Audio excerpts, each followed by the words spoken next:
Welcome, fight fans, to episode 22 of the Hooks and MMA podcast. Hope you enjoyed last week's action as we had another easy line locks pull through.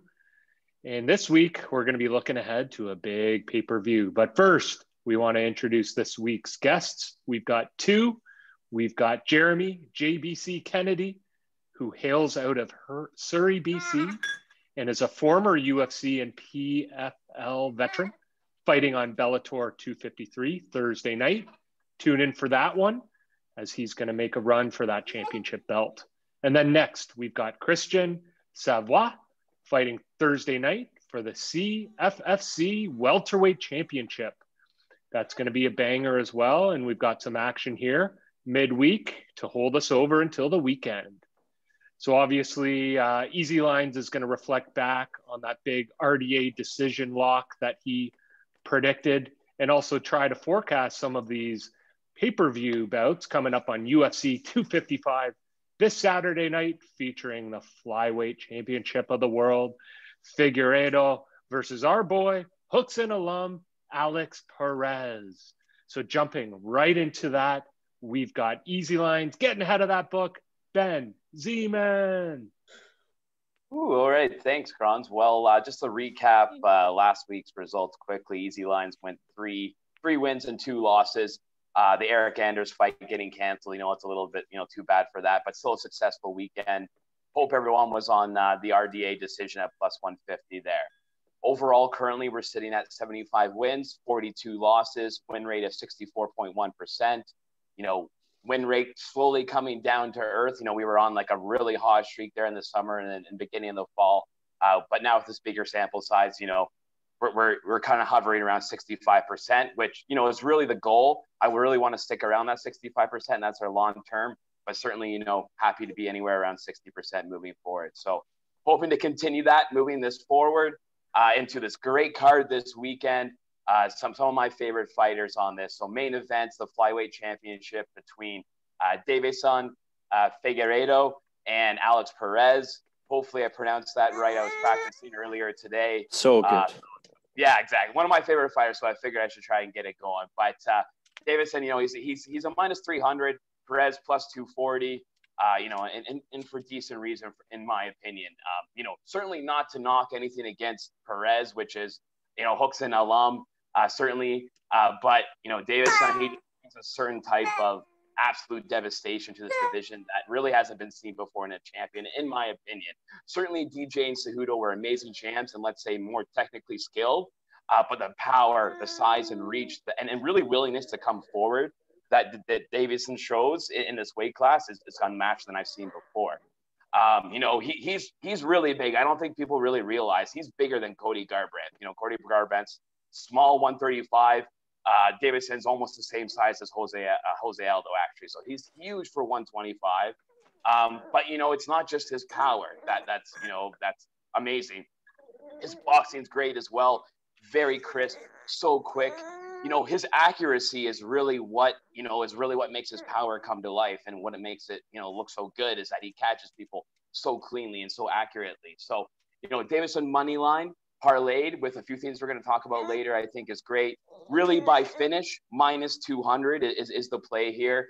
Take that with a few things later on. Perez, he's going to be in on tough, tough. He's going to be in tough on Saturday, but he is very tough himself. Excellent leg kicks, movement, footwork. So I don't think he's really going to get caught too quickly. He has 7 fights in the UFC, only 1 loss. That's to Joseph Benavidez. The only problem is that that Davison just basically fucked up Benavidez twice earlier this year. And the second time, in under 7 minutes, the second time he did it even quicker. So Davison's right in his prime, 32 years old. I think, he's going to be able to finish him. The under 3.5 rounds, minus 275, I think is a lock. But yeah, what are you guys thinking there? Yeah, it's hard to go against anything that you say with the round stuff. So, I could see potentially, these guys they're both really good. Figueiredo's phenomenal. Like you said, he's a lot bigger than people think. He packs a punch, and he's very consistent.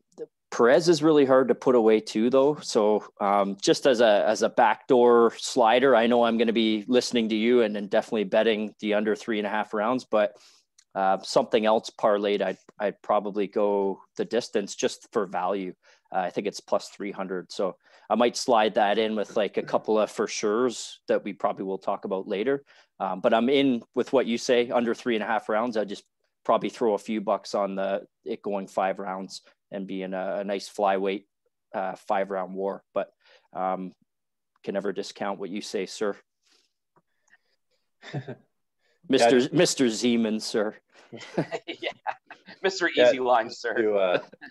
Just to chime in on that, 52% of Alex Perez's fights go to decision. So he's not the easiest guy to finish by any means. Davison it sounds like Davison, only 17% of his fights go to decision. So if he is going to get the win, I think he will get the finish. So that could be a good lock. But like Zone said, Perez he's not an easy guy to put away. So I just mean it could happen, and for the value, it'd be decent to throw a few bucks on parlaying it with something else, but it's hard to go against easy lines too. Well, what you said there, I mean, if you take Davison, you said plus 300, which I think you said fight to go to the distance, but really, let's say you take Davison to win by decision, it's plus 800. That's fucking sweet. Yeah, like if you do, like, let's say you're leaning on, Perez is gonna, he's gonna lose, but he's gonna put up a great fight 5 round. Davison plus 800. You don't even have to parlay that. Fucking put $10 on that. Yeah. You're loving life. You know what I mean? That's a good point. That's a good point. So So anyways, I mean, that's something certainly to look at. I think that's, like you said, that's excellent value. I looked like to me with his track record, like you said, though, Davison could easily win that under 3.5. So that's the play, obviously. Exactly. Like, again, like looking on paper, like, it looks like Perez is going to be able to outlast, and he's looked great, but I don't know. I just have a weird feeling about Davison. He's like the Korean zombie of the 125 division. He keeps coming forward. He's really good. But he's like a huge, like, imagine a Korean zombie was like big for the 145 division. That's what basically he is with the 125ers. Right. So anyways, that's where we're going there. Anything else to add from anyone else on that one?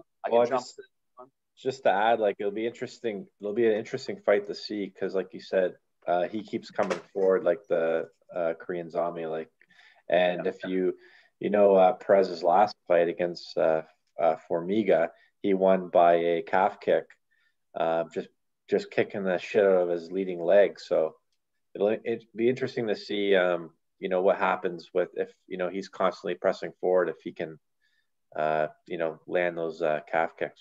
And just to throw in there too, that ended up being the demise of Formiga. He just got released this past week from the UFC. So that's, I know I think he's 35. He's lost, I think 3 in a row, but against 3 legit guys, but they decided to move on from him. You could see him probably signing with a Bellator or something like that next. Yeah, and just to add on, you bring up an excellent point there, Davidson, where, I was actually already thinking about that earlier today, right? Davidson's going to be heavy on that lead leg. Perez is obviously unreal leg kicks. And so he's going to do that.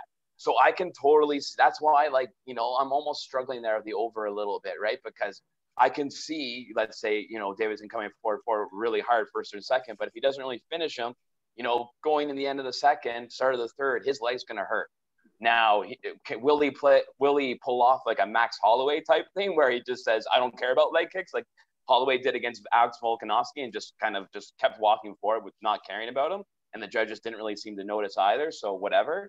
I guess they did notice. Anyways, so that's a whole other topic. But anyways, I could see him slowing him down with those leg kicks anyways, right? So that is the danger there. I just have a weird hot feeling about Davison, where he's gonna take over the 125 division and challenge the 135ers.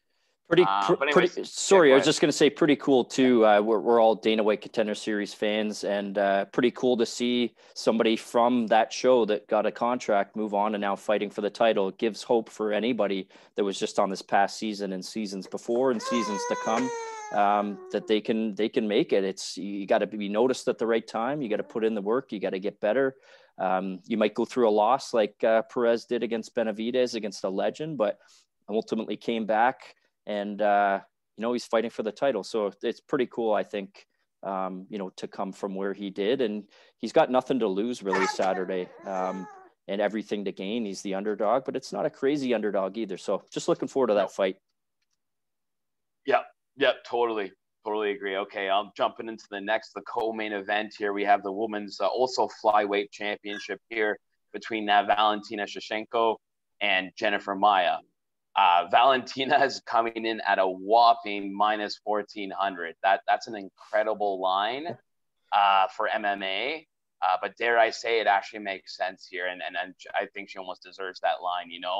She has looked incredible at this weight class, and seemingly still improving from fight to fight when she already has technical striking advantage over pretty much all of her opponents other than Nunes, let's say, right? Maia, though, she's coming off a first-round armbar victory over Joanne Calderwood. Calderwood was to fight Valentina, but the fight got canceled. And Calderwood, I don't know if you guys remember, kind of stepped in kind of haphazardly against Maia just to kind of fight someone, sacrificing her ranking against Maia, and that kind of got the best of her. Maia caught her in an armbar, and Maia was showing good head movement there, excellent boxing, strong hooks, overhand rights. But of course, this is nothing Valentina hasn't seen before. And I think she handles that pretty well and picks her apart, starting, going into the end of the second round. It's going to be pretty obvious beginning of the third. And I'm predicting an kind of late third round, maybe early fourth round finish here. Valentina to finish her is a minus 188 5-round fight. I think surprisingly it's good value here. And in my opinion, maybe Maia will be able to stick it out, but Valentina seems to be, levels above everyone else at this point. Under 3.5 rounds at minus 150 seems strong to me as well. Not to go to the distance at minus 225 if you want to play it a little bit safe. I think it's good to parlay with some of those things we said earlier. Valentina fourth round finish plus 1,000.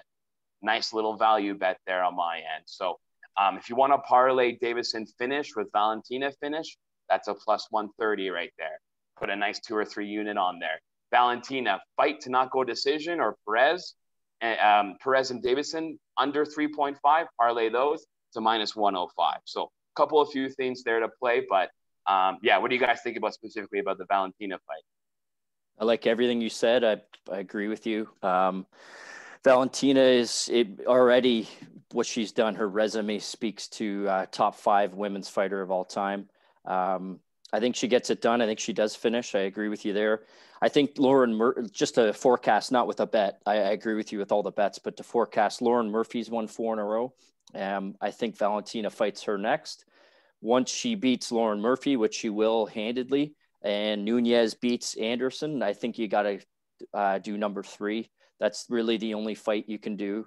Love to see Nunes and Shevchenko again. Obviously, they got to get there, but I think they will. They're going to be massive favorites like Valentina is this weekend, but I love everything you said. I think she finishes Maia. Be a little bit careful, fans, when you're betting on this, because her older sister is fighting on the same card in the prelims, which has to be some sort of Guinness World Record. 2 sisters fighting on the same UFC pay-per-view. Almost similar to the Hooks In podcast last week, where we had 2 Bellator fighters on the show fighting each other, and then 2 UFC fighters fighting that upcoming weekend. So just a little tidbit. I'm actually going to parlay both sisters money line, and I think the sister power gets it done. Yeah, I'm also going Valentina. Her nickname's the Bullet, and bullets murder people. I think she's going to absolutely crush Maia. Maia's she's a stand-up fighter. She's not, I don't think she's ever taken anyone down So I mean, if they stand up and go toe to toe, I think Valentina is just going to pick her apart, and I could also see a finish predicted by easy lines. Yeah, I think Mav agrees with you. I think he does as well. Yeah, I think he's got a startup referral account already in his name. You know, maybe we'll take that as our lock of the night. That's our sign right there, because Mav agrees. We'll take. Yeah, he just said that. Yeah. Minus 188 finish. Fucking put your house on it. Baby's first word, Shevchenko by finish.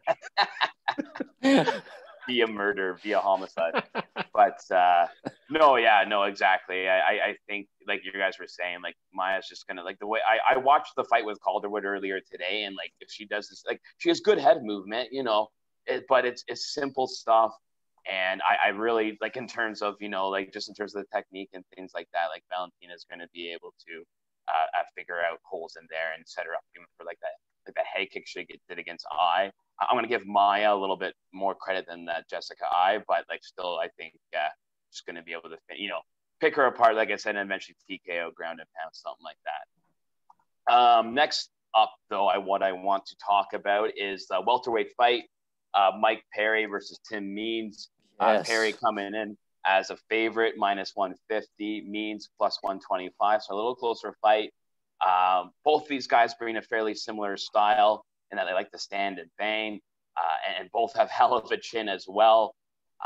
But, you know, Means, since he's been in the UFC for a long time, he actually has 23 fights, which is in the UFC, which is quite surprising. He's been around a while, but like he's never really been able to break into the top of the division, right? He's seemingly kind of the gatekeeper of the top 15 fighters. Please be on the same wavelength as me, Z. Please. Please. The suspense. Well, I was about to say it, but anyways, I'm not going to go into in depth in there, but I'm going with Mike Perry. Minus 150, Mike Perry. Seems like a good steal to me. No, you like the Means. But here's why. Here, let me finish. So, yes, he will have his fiance and his friend in his corner. Yeah, see, Matt thinks that's funny as well. That Perry's going to have these people in his corner. But, you know, he is trained with professionals, and that's how he kind of shuts things out and reacts just in the octagon. That's when he does his best fighting, I believe. That's actually better for Mike Perry, I think. When he doesn't have someone yelling crazy stuff at him or telling him to do stuff during the fight, he just kind of goes in there, reacts, and he still stays fairly technical when he does that, when he's not confused by people yelling at him, right, or telling him to do stuff. So I think he wins because he's just the, like, you know, younger, kind of better version here. In terms of the way that it wins is a little tougher. Decision is plus 350. I think that looks like excellent value. I think you have to sprinkle a little bit on there in terms of some parlays or even straight up here. Mike Perry's last 3 wins were all decisions over Mickey Gall, Alex Oliveira, and Paul Felder. So he really hasn't KO'd anyone in a while since like that Ellenberger one, right? That elbow. But that's because he's going against tougher competition now. UFC is building Mike Perry up a little bit, I think. I have a feeling that, you know, Tim Means is going to play into that a little bit. He's going to want to try and stand and bang with Perry. And you don't really want to trade shots with him and do that type of stuff with him. So, you know, but I do think Means is very tough. So that, again, that decision of plus 350 straight up. If you want to hedge that, Mike Perry, second round finish, plus 600, I think is good value. But Zone, you tell me why I'm wrong and why Means is going to get the win. It's not that I think you're wrong. Like, most of the time you're right, which is why you're the one running this thing. I don't know, but Perry's girlfriend's she's pregnant too. So she's pregnant and going to be in the corner. He's got one of his good friends there. I don't know. He's a really emotional guy, and like sometimes it's really good for him. Sometimes it's really bad. Last time, I mean, Mickey Gall, like basically in the sport, he physically looked better than he ever has, but like he's kind of a nobody, and he went to decision with him. I didn't find that fight to be overly impressive on Perry's end. I know he was moving around and he didn't have a camp, and there was a lot of drama going on, all that stuff that plays into it. But Means' last performance, I thought was fantastic. I think he's a little underrated. Like, I didn't check actually, but what's Means to win by by submission? I got a weird feeling he's gonna plus 350. I don't know, man. Sorry, plus 260. Anyway, by to finish stoppage. anyway, 260. Yeah. Yeah, that's what I'm we not get saying right you're now. wrong, Z. I just got a weird feeling about this. I also don't know the length discrepancy. I'm pretty sure Means is quite a bit longer than him. I think he uses that range really well. The last fight I watched Means, he looked fantastic. And I just think Perry's fight against Gall wasn't anything special. It's a tight line, right? I'm not going to go against you on our easy lines here, but personally, I got a weird feeling about Means choking him out. So I could definitely be wrong. I'm wrong a lot of the times, but it's just a gut feeling. 4-inch reach advantage, which is substantial at the welterweight weight class. So, and it might not happen, but I just, like I said, I'm going to go with you, but I might personally throw a few bucks on it. I thought Perry. I know the Perry and Mickey Gall fight wasn't the greatest, but I mean he fought Mickey Gall, and Mickey Gall is a lot bigger. He's known for submissions and for ground game, and Perry, he couldn't take Perry down, and Perry got up every time. So I thought Perry actually looked really good in that fight. Mickey Gall, but like you said, he's kind of a no name. Like, I mean, he fought CM Punk. Like that's not even a win. You can't even count that, right? But it's a tight line. It should be a good fight either way. Yeah, I thought Mickey Gall looked good. If you look at Mickey Gall's record, I mean, he's never won more than 2 fights in a row in the UFC. He's won 2 in a row, lost, won 2 in a row, 2 losses in a row, and then win, loss, win, loss, loss, win. So, I mean, if there's any patterns going on here, I think they win over Mickey Gall. I think Mike Perry ends up winning this if it's based on his record, but I mean, the guy, he's never won 2 fights in a row. He's just won 1 after his loss against Neal. So who knows? I think it's going to be a great fight, though. Yeah. I'm not going to go against you on our bet, Z, but I just personally might throw a few bucks on it, or like maybe throw Means in like a DraftKings or something. You know what I mean? Like just with a feeling, you got to do something with it. I think I'll do that in like a DraftKings, but I like what you're saying. It's Perry's solid. Yeah, and like a very good point. Like in terms of the reach and the height advantage. The only thing I would say is Gall was basically the same thing. He's 6'2" and 74 in reach, so he's huge as well. But Gall is not a striker. Tim Means is a striker, right? So that's the difference there. Is Tim Means is going to be able to use that length a lot better than Gall is. So that's exactly, that's what you're saying. That's where the question comes in there. And like it's a tough line. But like you said, with the Means plus 350 decision, man, like I said, like if you want to take that on, even stand alone, man, that's pretty good. Or if you want to parlay that with Valentina finish or something like that, or something crazy, Valentina 4th round, and put a couple dollars on that, but you could be cashing it. So but that's basically it for me in terms of my analysis. The only thing very quickly I will say is that Cynthia, I don't have too much breakdown for it, but Cynthia Calvino, I am leaning on at minus 275. You can throw that into some parlays. Her by decision at minus 120, I think is excellent value to parlay with, again, some of the things we said earlier tonight. But yeah, anything else you want to throw on there, Zone? Or anyone else? Yeah, there's a couple that I saw that I liked. Potentially a number 1 contender fight in the flyweight division. Brandon Moreno, Brandon Royval. Royval's only got 2 fights under his belt in the UFC, but Kai Kara France, that even though that back and forth fight was really exciting, Kai Kara France is not Brandon Moreno. Brandon Moreno was scheduled to fight Alex Perez, and they were supposed to be the number 1.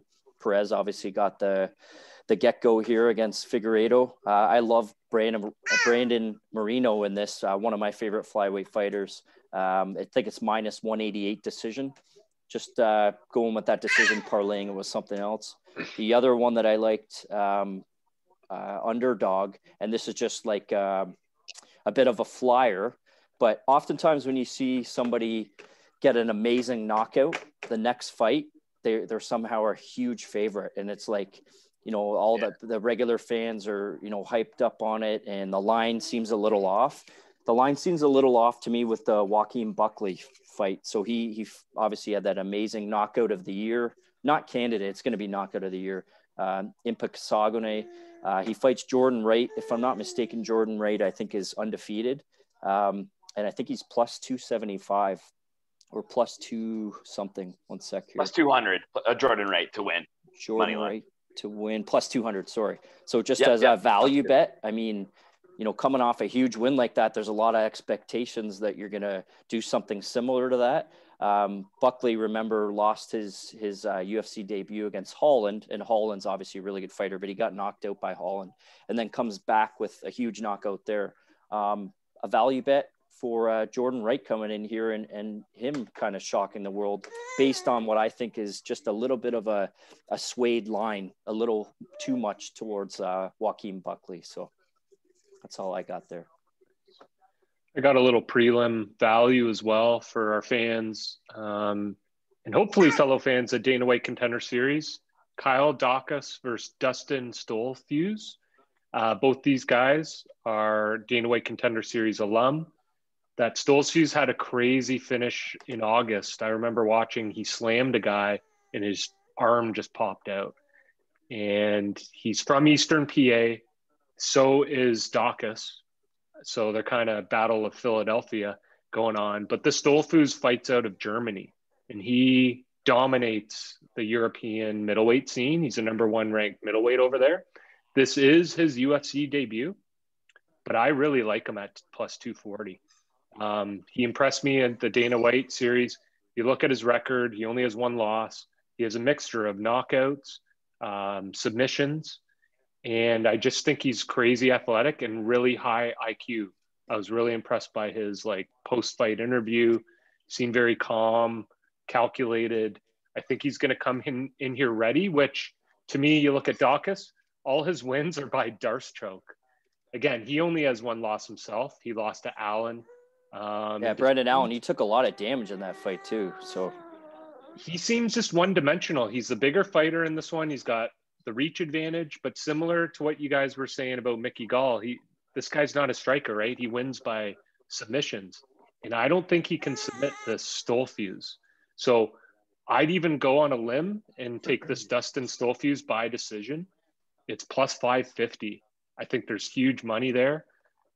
Just in general, fight to go the distance, plus 100. Could be a nice one if you're kind of on the fence. But me personally, I'm going to go with Dustin money line at plus 240. I think is nice value just for a fresh face that no one really knows about yet. He's been in Germany dominating all these guys.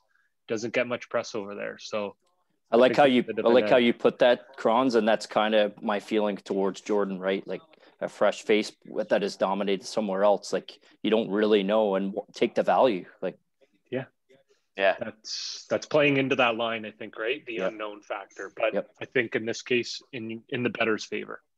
So, yeah, you're taking like you say, you're taking that value, and I think that Buckley is an excellent example of that. Like you said, right? It's a viral knockout, so it's gonna be a little bit of that public money is going down on it, and making that line a little bit inflated. So definitely makes sense, and I think that's a very good strategy, kind of going into any event, right, in terms of betting. So makes sense to me. Other than that, I think that's pretty much for easy lines. Anything else to add on your guys' end? I think that's it for this week. So good luck to our bettors. Hopefully you're getting some action on the Bellator tomorrow night. This Saturday, we got the pay-per-view, 255. And then make sure to tune in next week, episode 22, getting into it. And we got a legend to announce. So big news coming there in terms of interviews. Thanks for tuning in.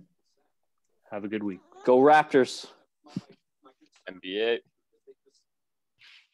Next up on the Hooks In MMA podcast, we're lucky to have Canadian fighter. He's 15-2-0-1. He just recently signed with Bellator, and hopefully he's got a fight coming up soon. We can chat about a little bit. Jeremy JBC Kennedy, how's it going today? Good, man. How are you? Good, thanks. I appreciate you coming on. So you grew up in BC. Just wondering what kind of hobbies you had growing up, and then what got you into MMA? Yeah, well, I actually started with I was right into sports, right from the beginning. I did soccer, rugby in high school, baseball.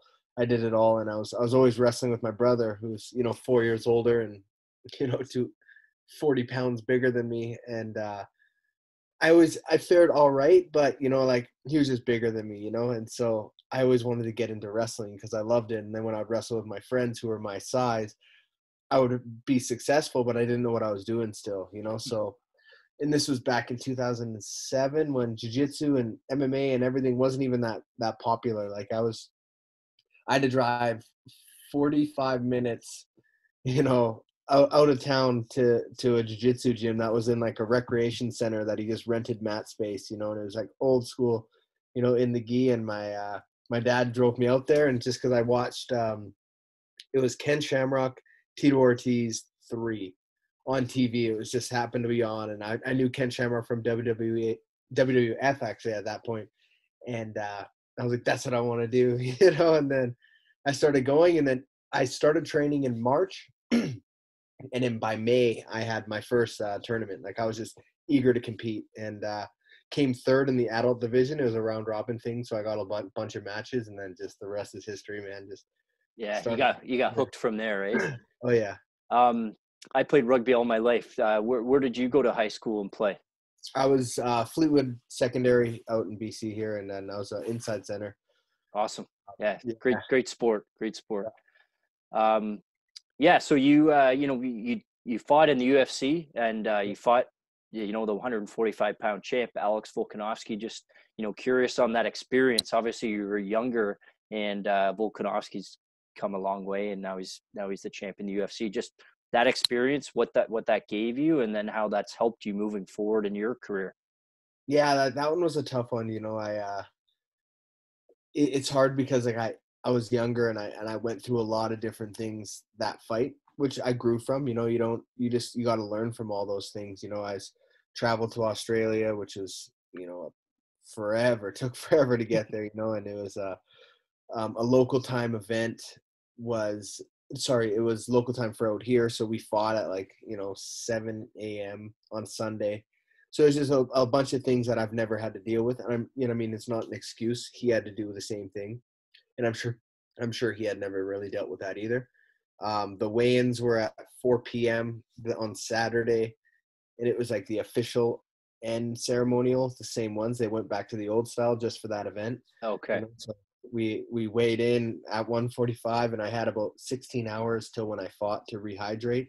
Again, no excuses because he had the exact same amount of time, but it was just all these things that I hadn't really been used to before, and I took as a learning experience. And then to fight a caliber guy like Volkanovski, and to go on and what he had done, he fought Elkins and Mendez and Aldo all after me, and Holloway. So it is one of those things where you just got to take it and grow with it. And that's what I did. Like as soon as after that fight, I moved my camp out to Vegas. I went to a bigger gym. I got tested way more often in the gym, rather than being at home, being comfortable, running through the motions, and just getting used to winning these rounds in the gym. And so now it's like, if I'm not at least getting my ass kicked, one day a week, I'm in the wrong room, so I'm always chasing training with the best guys. Doesn't matter if they're up a weight class, if they're bigger than me, whatever. I don't want to be coasting through training anymore. And that's what I learned from that. And it's been a couple years now, and I just feel like that's where I'm getting way better because of it. Yeah, it's a good way to put it. The way I've talked to a few different people, for your weight division, if you're fighting a few weight classes above or a few below, like you're tested by strength and whatever, and then speed in the lower weight class. It's like makes you better, right? Absolutely. I mean, I have a pretty not strict rule, but I really like to go with either one up or one down. I don't really find too much benefits sparring, or grappling's different, but sparring, especially with punches and there's damage and all that. But yeah, I don't really like going with flyweights or welterweights or middleweights. I'm never really going to see much from that. But lightweights are great because you got that size to deal with, and then bantamweights are good because you got that speed and cardio machines. So yeah, they push you in different spectrums. Yeah, so. I like that. What gym are you currently at, and then who are your coaches in your corner? So I'm at Extreme Couture out here in Vegas, and Eric Nixick, Eddie Baracco, Casey Halstead, Dan Golkar, who's one of my guys from back home that I like to keep around. You know, I keep bringing him out, and yeah, that's pretty much the core group. I got Ibi Ali back in BC as well, who's my strength and conditioning coach, and he sends me programming when I'm out here. So I kind of split my stuff up between here and back home in BC. Okay. Yeah. I talked to, did you train with Justin Janes? I did. Yeah. Yeah. He's out here. Good training partner of mine. I talked to him today. That's why I asked, because he was talking about Extreme Couture, and obviously he just said he has COVID, so he's got to postpone his fight until December, he thinks. So, yeah, maybe you got guys like that pushing around. That's pretty good. Yeah. Yeah. There's a bit of a thing going around here. Lots of guys are in and out, you know, so I've been kind of keeping my space, training with Ali, my manager, and, you know, he's got a core group of guys. Islam Makhachev's in town, and, you know, again, that's a lightweight that's one of the best in the world, you know, and he's pushing me, and it's just those are the type of rooms I'm trying to look for. Yeah, it looks like they rebooked him with Tesanios, which is awesome. Okay, yeah. I mean, that's a good fight. That needs to happen too. Yeah, so. It's a great fight. I saw like recently, I think this year at some point you were training with Khabib. I mean, just speak to that experience. Like that's unbelievable. Yeah, always chasing the chasing the hardest training rooms, you know, and that was back in March before the whole COVID scare. You know, I was out here in Vegas, and I was actually getting ready for the PFL tournament that was supposed to be starting, and Ali was my manager, and Dan Ige, one of my training partners, they were down in San Jose with Khabib getting ready for Tony. And I was like, you know what, I'm going to come down and, you know, spend a week, you know, in a different room, different environment, and push myself. And went down to AKA, and it was awesome, man. It was just a different level, you know, and I liked not even just Khabib, but it was his whole team, you know, all those guys from Dagestan and stuff like that. They were awesome. And I got to know them, you know, and joke around with them and get lots of training in with them, and even the guys from the local guys at AKA, you know. So it was good to just change it up, change the scenery. It's only like an hour and a half flight, you know. It actually happened though that right at the end of that week is when the COVID stuff all came, and I had to jet home to Vegas, and then I think on the Friday I flew out of San Jose to here. And then the Sunday, I flew out of here to Vancouver because all the borders were closing and everything like that. Yeah. Do you think he gets it done this weekend? I think so. You know, I think his style is just nobody can stop it. You know, and I mean, Justin, there's a lot of Justin's one of the best in the world too. You know, I think a lot of people are looking past Justin, which you can't, because there's that threat. You know, like he almost has that hint of like the Ali Iaquinta fight, you know, style of a guy who can wrestle later rounds, maybe defend, and who can strike, you know, like, so there is that threat. But I just think, you know, Khabib's just a different animal at this stage of the game. And Justin does kind of, you know, he puts everything into everything. So he will slow, and, you know, so it's a tough one. And I got to ask, being a Canadian, if he does get through Gaethje this weekend, what percentage do you give GSP beating Khabib? I honestly don't think that fight will happen, to be honest. You don't? I think it's just I think GSP is happy where he's at. You know, he's yes, he likes to test himself, but he's been away for so long. You know, coming back, he fought at 85 when he did come back, so that's a big cut again. He's content. He's happy, you know, and I don't see it happening. But if it were to happen, I think it's a great fight. But I think Khabib, just because momentum, prime, everything, you know, is in his favor. Well, if it were like prime versus prime, that'd be a different story, you know. That'd be a tough one. We'll have a side bet after on if this is going to happen or not. So Luis Rafael Laurentino. So. Yep. You know, obviously, you know, we know what happened in the first fight. Maybe you can speak to that, but, you know, coming back and fighting somebody when that happened in the first fight and doing what you did is incredible. Like as a fan, it's incredible, but you actually being the fighter and overcoming that in a rematch, just speak to that first one, and then how that happened in the second, and what, you know, changes you made or whatever to do that. Yeah, that was just, you know, fire. You know, I had a lot of hype coming into it. I was very pumped up off of my Brave wins, 2 big knockouts over tough guys. And then coming into this PFL tournament, I was, fired up expecting to win that million. And I kind of I was not overconfident, but I was extremely confident and wasn't taking, him as a big of a threat. Like he's a threat, like I saw a lot of holes in his game, but what he was good at, he was able to capitalize on. A lot of things did happen. I was supposed to fight Alexander Becerra, 24 hours, day of the weigh-ins, he doesn't make weight. And now they're like, okay, now you're fighting this guy. No footage on him, and he's 24 hours notice. He's a southpaw who spins around and throws kicks and 30 submission wins in 2019 or 18 or whatever it was, So I looked up his shirt dog. I was like, okay, well, whatever, let's do it, And I kind of fought with a little bit more eager. Like, I'm going to go out there and put this guy away. I'm going to earn these 6 points because of the point system. And I want a first round finish. And didn't happen that way, And it just it put it in this perspective that anybody can get caught in those small little gloves, man. I felt okay though. I had a great weight cut. I had a great camp, and a change of opponent shouldn't really matter, So in the scheme of things, it didn't. It was just I literally got caught. I had my hand down right here, and he kicked right there, and that's all it takes. And I knew leaving Long Island that I was a better fighter, and I was just so badly that I want that fight again, So I went back to the drawing board with PFL. You go back-to-back fights. I pretty much had my next fight booked right when I left. I was fighting Seiler in 9 weeks. So I was like, okay, I got to claw it back, So I fought Seiler, who was a good veteran. He had like 50 fights, So these guys have been on the scene forever. Yeah. And that night, all the fights had happened, so it seeded up. And the only fight I cared about was Luis. I wanted him so badly because I wanted that rematch because I knew I was better than him.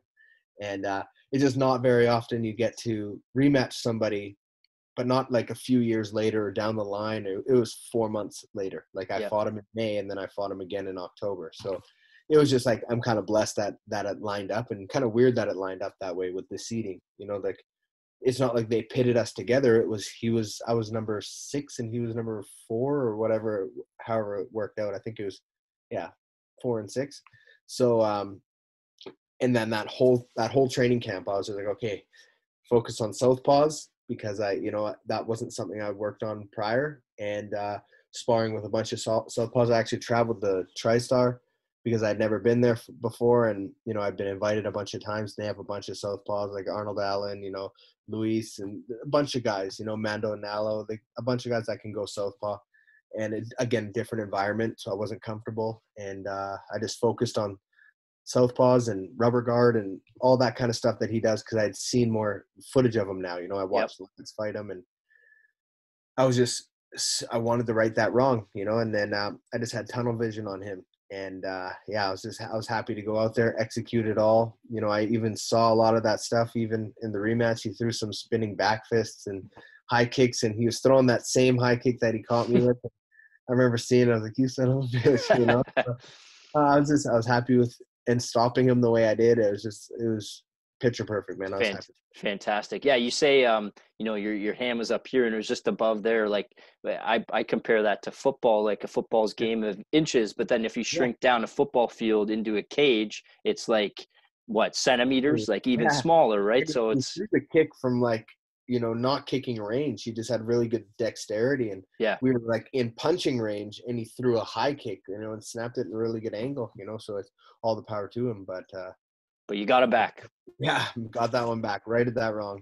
And then you ended up fighting a guy with 100% finish rate. You fought Pineda, and what was that experience like? And obviously hearing about the news after that he tested positive, like what goes through your mind hearing something? Well, like Luis tested too, so that's kind of, somebody doesn't just jump onto something. So I mean, they weren't really testing us in Long Island, so you got to think he had been on it all season as well. So it's just one of those things that it is what it is. You can't. I can't be like, oh, these guys are tested, that's why. I beat him the second time. I should have beat Pineda. I know another guy that nothing really on footage, and I had overlooked. I was expecting to fight Movlid because Movlid was, so highly ranked. He was hyped up. He was going to win this thing, and he was on my bracket. And Pineda came in to the season late, where, you know, like he didn't fight anybody because he was a late replacement. And then Gadsy missed weight when he was supposed to fight him. And then, so that's why he got bumped into the playoffs. And so, I mean, I didn't know anything about him. I was like, oh, Pineda, he's going to lose to Movlid. And then next thing you know, he didn't. And he was a killer, man. He was good. And I made one mistake. You know, I feel like I was winning that fight. And then I just left my neck out, you know, and it's a game of inches, you know, and it's another one I would love to get back. I don't see it happening, though. He's in the UFC now. I'm in Bellator. So it is what it is, man. It's just all learning experience. I'm 28. I've fought in the UFC. I've had 20 pro fights. I've had fought, you know, 2 fights in one night. I fought in the PFL tournament. You know, now here I'm at Bellator. And again, 28, just hitting my prime. So I've done all my learning. And now here I am, and I'm excited about it. Yeah, and you're ready to go. So yeah, just speak to that signing. I told you before, but congratulations for that. And you can't speak about who the opponent is, but when is that fight date, and when can we look forward to seeing you in there? Yeah, so we got somebody November 19th. You know, so I'm just under 5 weeks. I've been out here right after I got married on August 15th, and I didn't really have much direction. You know, PFL. I got released, which was great because I didn't want the $1,000 a month and have to sit out till, you know, next April or May. Looks like April, yeah. Yeah, and especially from guys who are all had fought in October, that's, you know, we're at a year now.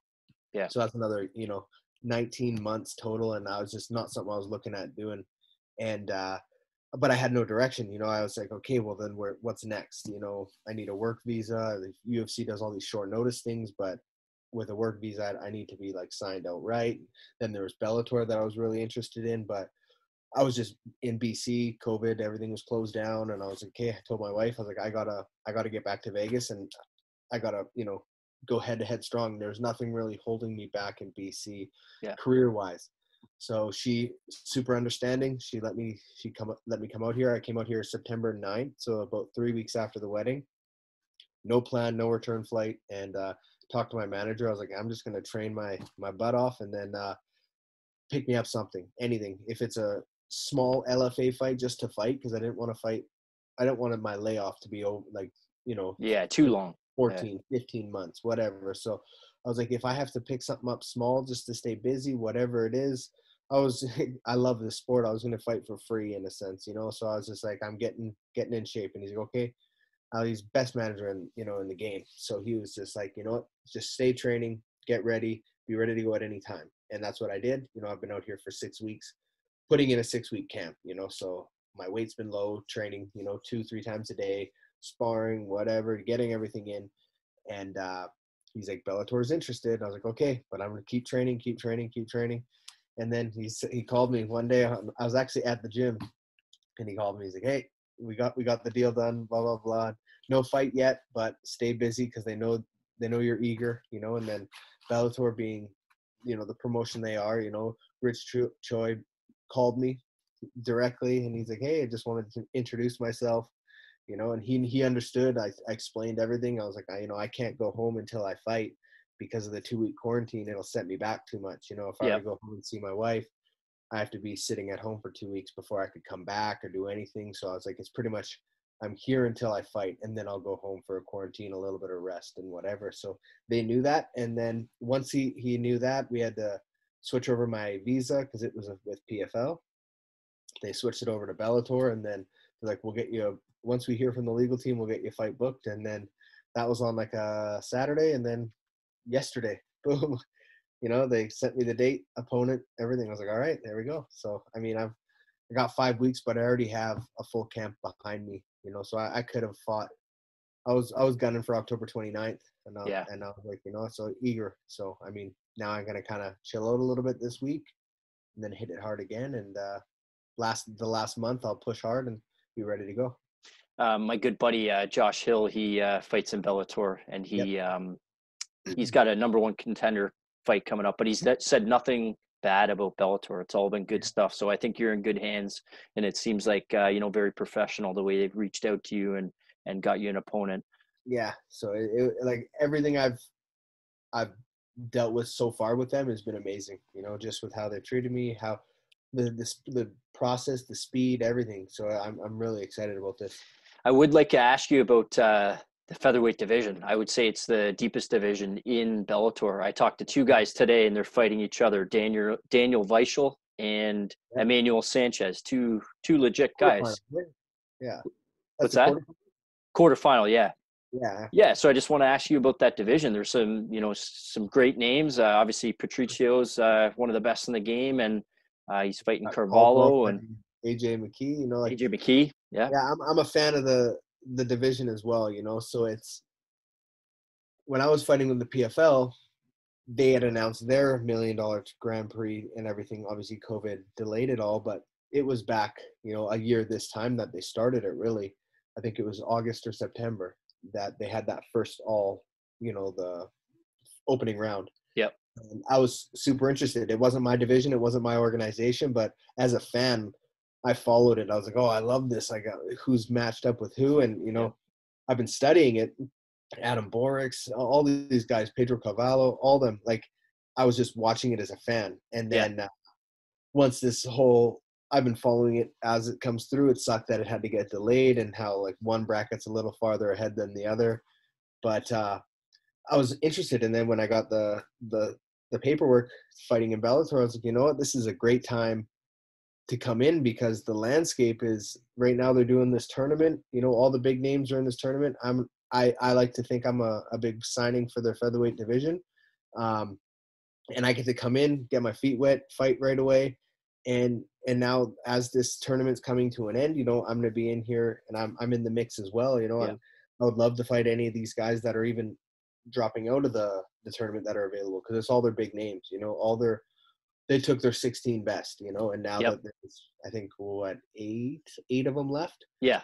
2, 4, yeah, six of them left, I think. So 6 or 8, and the rest are all up for the grabs, and I'd love to fight any one of them, and it's awesome. So I'm a big fan of it. I'm going to be following it still all the way till the end, obviously even more now with more interest. And I think, Pitbull's a great champion, but I think, man, the other side of that, AJ and Caldwell, the winner of that's going to be a tough fight for Patricio. If he can get past, I think it's Emmanuel Sanchez is fighting Weichel, right? And and then Carvalho's got Patricio.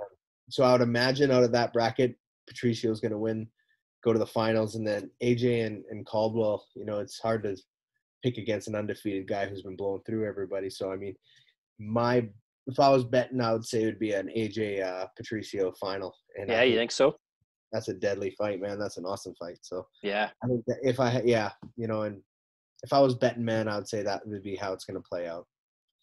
Well, I'll bet you on the GSP and Khabib fight happening, but I might not bet you on that one, because I think I agree with you. Yeah, that's a pretty good one, right? Yeah, it's pretty good.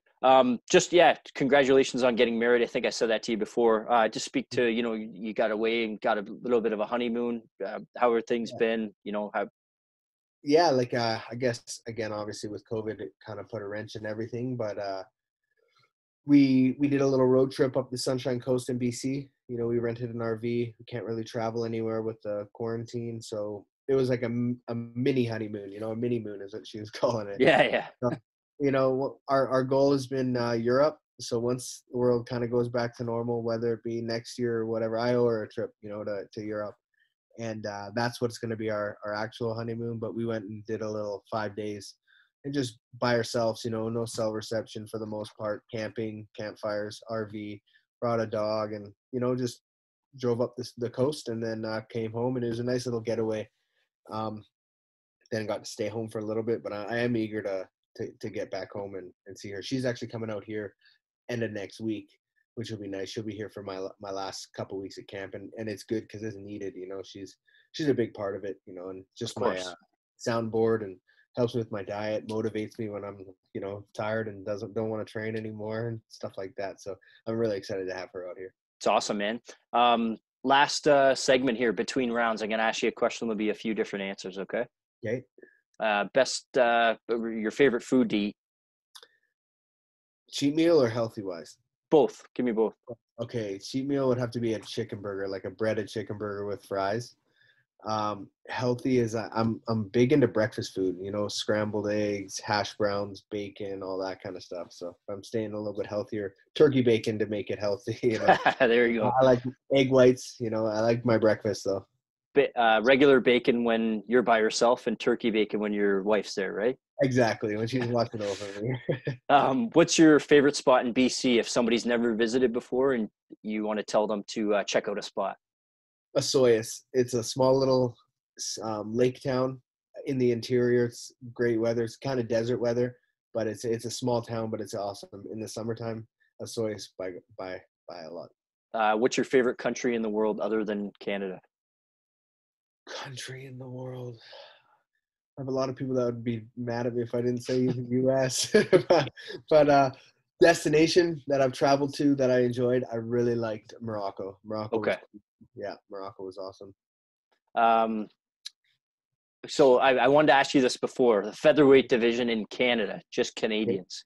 Who's in your top 5? Top 5 would right now.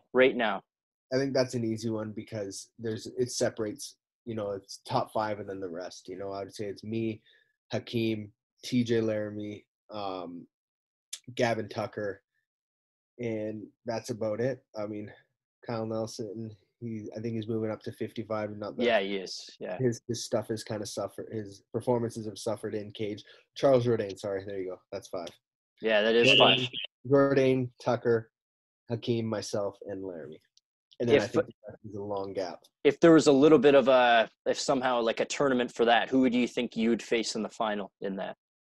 Probably Hakeem. He's the most established. He's the most. I think he's a very, not one-dimensional, but there's definitely a way to beat him, a route to beat him. But he's very poised. You know, he fights well. He defends a takedown, and he's getting nothing but better. So that gap is getting harder and closer. You know, and he's striking very well. So he's definitely maturing. You know, I think the fights he's getting now, the UFC is bringing him along perfectly. You know, I think the guy, if he would have fought Zuba 2 years ago, he would have lost. I agree. You know? So I think they're bringing him along. And I think he's probably the only guy in the UFC at 145 in Canada that's ready for a top 15 guy. You know, TJ needs some growing. Charles Jourdain, again, holes in his game. You know, Tucker, tough. Maybe he might be ready a bit too. He's getting a little older. But he's tough too, man. So there's a lot of good 45ers, but I think those 5, myself like it, included. Like that. What is your favorite kind of music? I'd say rap, hip hop, that kind of stuff. Yeah, not much into anything else. Favorite artist? I have to say Drake, just because of all time. You know, he's always coming out with good stuff. But yeah. I mean, I have different phases of different people that I like. I like Travis Scott, you know, and Lil Wayne, he's a good feature on a lot of songs and stuff like that. But Drake has been a pretty steady guy for like 10 years. So it's for sure. Consistent. Favorite movie of all time? Oh, I knew you were going to ask this and I don't know. When I was growing up, my favorite was Training Day. And Denzel's probably my favorite actor. So I'll just stick with that. But I mean, there's a lot of good movies out there. Favorite actor for me too, but not favorite movie. Yeah. So we'll agree to disagree on that. Yeah, there we go. And your next opponent here, haven't said who it is, but how do you win your first Bellator? I'm gunning for that knockout, but I'm just going for a win. You know, I mean, I've made mistakes before where you get eager, and I'm being patient, and I want to showcase my full skill. In a perfect world, you know, you club and sub. You know, you drop somebody and then you submit them. You prove you're the best of both worlds. But again, a 15-minute domination, I can't complain either. I just want my arm raised, and I want to be 1-0 in Bellator, and I want to step towards that title. Within 2 years, I want to be the featherweight, you know, title champ. So I want to be fighting for that belt. I like the club and sub, Steven. That's good. One last one. If Ortega ends up fighting Volkanovski, since you fought him before, how do you think that fight ends up? I think Volkanovski's just too technical. You know, he puts a game plan together and he picks guys apart that way, whether he doesn't care if it's, you know, stuffing you up against the cage like he did Aldo or whatever. I think he just gets it done against Ortega in that sense. So he just kind of edges him everywhere. He'll get takedowns late in the round. So, you know, avoid any danger of the subs and just stuff like that. But that being said, I think Holloway won that last fight personally. So do I. So I think I don't think the first one was close at all. I thought, Alex won that decisively, and then the second I gave it to Max personally. So did I. 3-2. I agree. Sponsor, shout out, social media. Anything you want to finish up with? Just social media. I've been really pumping the Instagram. Jeremy Kennedy 145. I'm just gonna do lots of posts of my training and announcements and whatever on that. I mean, I'm not on it too much right now out here, really. I've just been focusing a lot on training, but if anything you want to follow along, that's where I pump all my information. Yeah, we're looking forward to that opponent announcement. Really looking forward to that, and excited for your fight in November. Really appreciate you coming on, Jeremy JBC Kennedy. This is Hooks in MMA. Thanks so much, man. Appreciate it, man. Thank you. Next up on the Hooks in MMA podcast, we're lucky to have 8-0 professional fighter. He's got a big fight coming up soon in November. Christien Tiger Savoie. How's it going today? I'm good, brother. How are you? Good, thanks. So you were born in St. John, New Brunswick, out east. I'm a Canadian boy too in Ontario, but I haven't been out east before. Tell me some things you did growing up and what ultimately got you into MMA. Things I did growing up, man. I mean, I was always involved in martial arts. I started in Taekwondo. Okay. I started that when I was 6, and I tell people all the time the very first MMA fight I ever saw was Matt Hughes against Carlos Newton 2. Okay. And that's when Hughes dropped Newton on his head and knocked him out, and Hughes was out cold from the triangle too. But I remember watching that as a kid and being like, man, that's the coolest shit I've ever seen in my life. Sorry if I'm not allowed to swear. No, you can swear. You can swear. Okay, good. Yeah, that's the coolest shit I've ever seen in my life, and that's what I want to do. Yeah, we all have, I guess, a story of why we either started watching it and became fans or started training yourself. So, that's a memorable one for sure. I know that I recognize that fight, and Carlos Newton's obviously a Canadian legend. So, so what gym are you currently training out of, and who are your coaches in your corner for your upcoming fight? So the corners for my upcoming fight is a little tricky right now. I'm still trying to figure that out due to the whole COVID thing. A lot of my coaches, maybe all of my coaches, can't even come because the quarantine and everything, and they all run different businesses, right? So I'm still trying to figure that out. I'm actually speaking to my boy Emmanuel Sanchez from Bellator. He's a friend of mine from Rufus Sport. Okay. And he may come down to corner me, so that would be perfect. Otherwise, I'm just gonna go down there with my dad and kick somebody's ass. That sounds good to me. As far as my regular coaches, John Kelly is my jiu-jitsu and taekwondo striking coach. My boxing coach is Chris Peters. I also work with Corey Morrell, and I work with Ilya Abalov for my wrestling. Awesome. Yeah, I was lucky enough to speak with Emmanuel last week, actually, and he's obviously got a big co-main event, Bellator featherweight tournament against Daniel Weichel, so that'll be a good fight as well. Small world, man. Yeah, no kidding. Probably a good training partner, though, for sure. So you're 8-0 so far. Just speak to your journey. You fight at welterweight. Speak to your journey. Getting fights and reaching to, hopefully having a title shot here in a few weeks in CFFC. Yeah, I mean, as far as my journey, man, it's been tons of highs and lows. I'm from a small town, and it has its advantages and disadvantages, and it's definitely been an SOB for me to try to get fights over the years. But I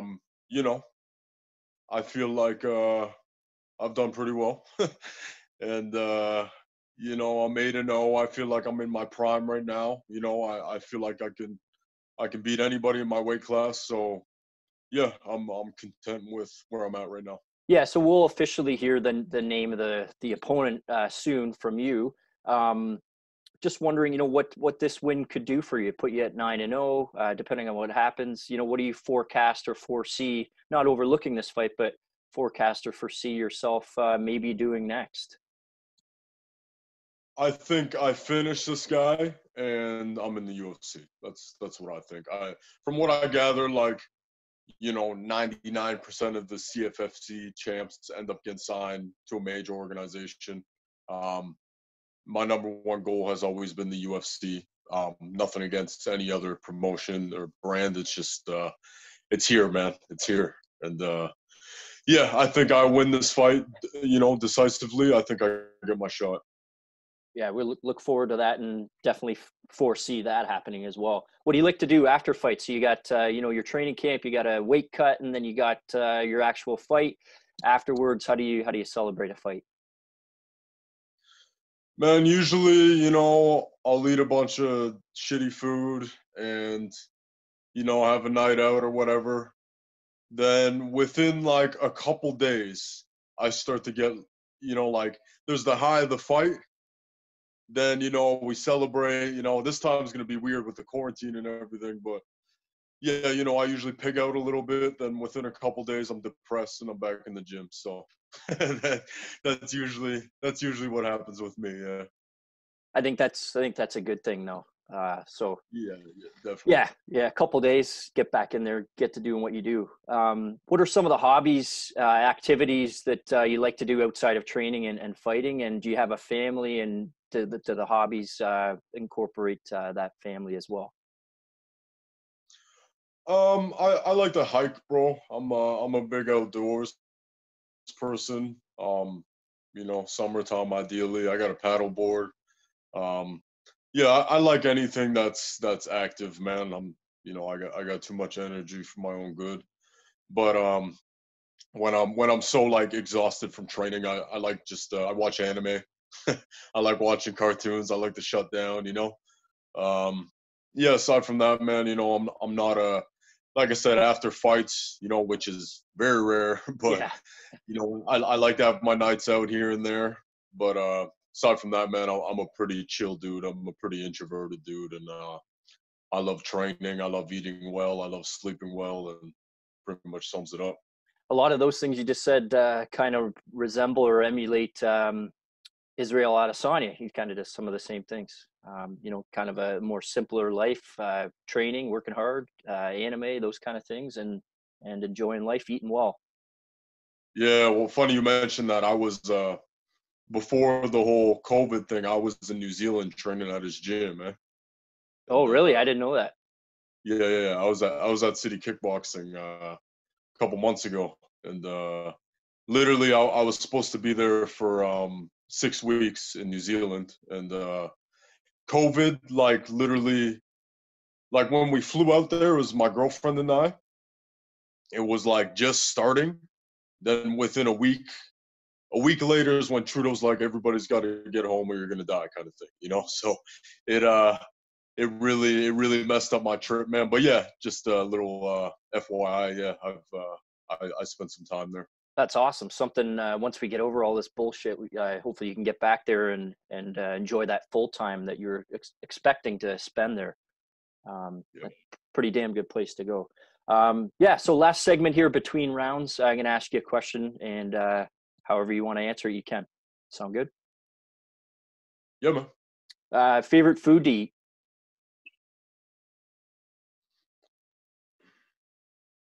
I gotta go with pizza. Yeah, I gotta go with pizza. Favorite sport other than MMA?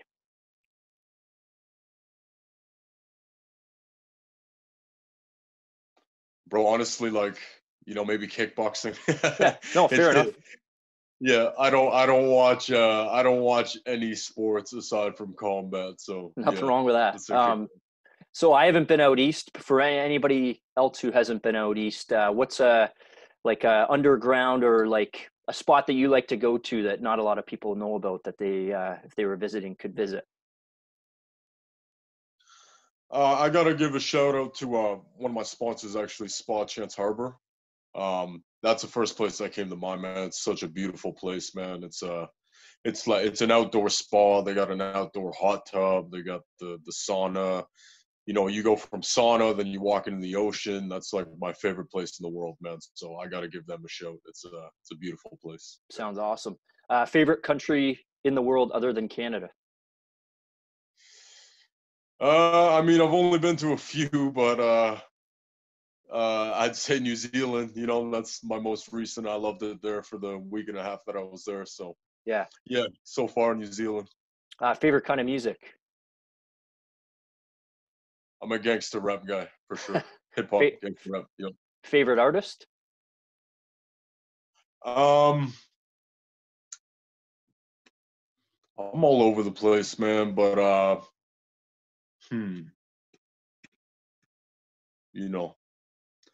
it's at the tip of my tongue. It's all right. Anyways, like G-Eazy, I like MGK. Yeah. Nice. There's other guys, I just can't think of it. Yeah, all good. We'll go with those. Favorite movie of all time? Off the top, I'm gonna say Ong Bak. Yeah. Yeah. And obviously a hot topic right now. Who do you think's the GOAT in MMA, greatest of all time? Man, I don't think there is a GOAT. I think that there's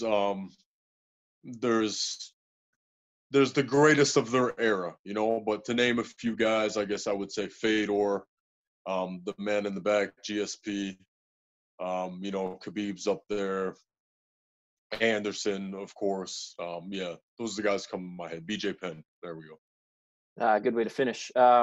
And I can't say the other guy's name, but on the 19th of November, who's going to win that and why? I'm going to win.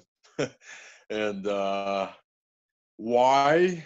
Why is because, I've been working my butt off since I was 13. And, I'm sure he's thinking the same thing.